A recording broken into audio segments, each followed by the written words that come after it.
최근 코로나19 여파로 학생들의 기초학력이 부진해졌습니다.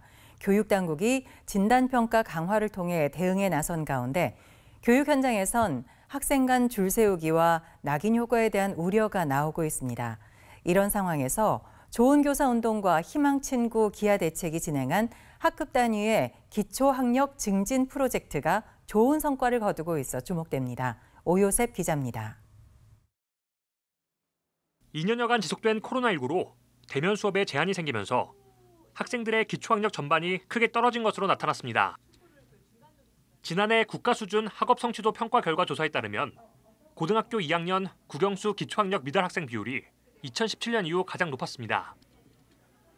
특히 수학의 경우 대도시와 읍 면간 차이가 전년 대비 2배 이상 벌어지며 취약계층의 학습 격차 심화에 대한 우려도 커지고 있습니다. 이에 대해 교육당국은 학력 평가를 강화함으로써 대응에 나서고 있습니다. 교육부는 초등학교 6학년과 중학교 3학년, 고등학교 2학년을 대상으로 컴퓨터 기반 학업 성취도 평가를 전면 도입해 희망 학교는 모두 응시할 수 있도록 하고 평가 대상도 확대해 나갈 계획입니다. 사실상 국가 수준 학업 성취도 전수 평가가 재개되는 겁니다. 하지만 이 같은 시험 강화 움직임에 대해 교육 현장에선 일제고사 부활의 전조라는 비판과 함께 우려의 목소리가 나오고 있습니다. 객관적인 진단의 필요성엔 동의하지만 교육 환경 개선 등 근본적인 문제 해결 없이는 지나친 경쟁과 서열화, 양극화 심화 등의 부작용을 낳을 것이란 우려 때문입니다.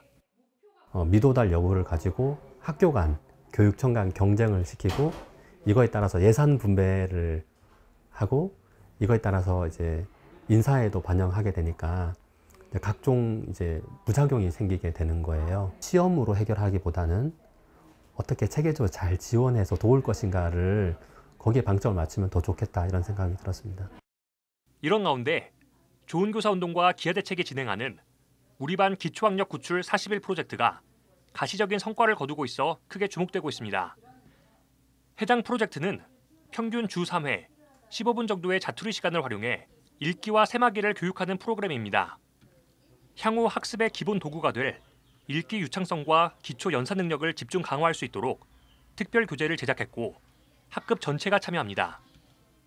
지난해 처음 시작돼 성과를 얻은 뒤 올해엔 170여 개 학급, 6천여 명의 학생으로 확대됐고 사전 사후 비교 검사 결과 놀랍게도 상중하위권 모든 학생들의 실력이 향상되는 결과가 나왔습니다. 상중하 모든 집단에서 향상을 보였습니다. 그 중에서도 특히 하집단에서 좀 높은 향상을, 뚜렷한 향상을 보실 수가 있는데요.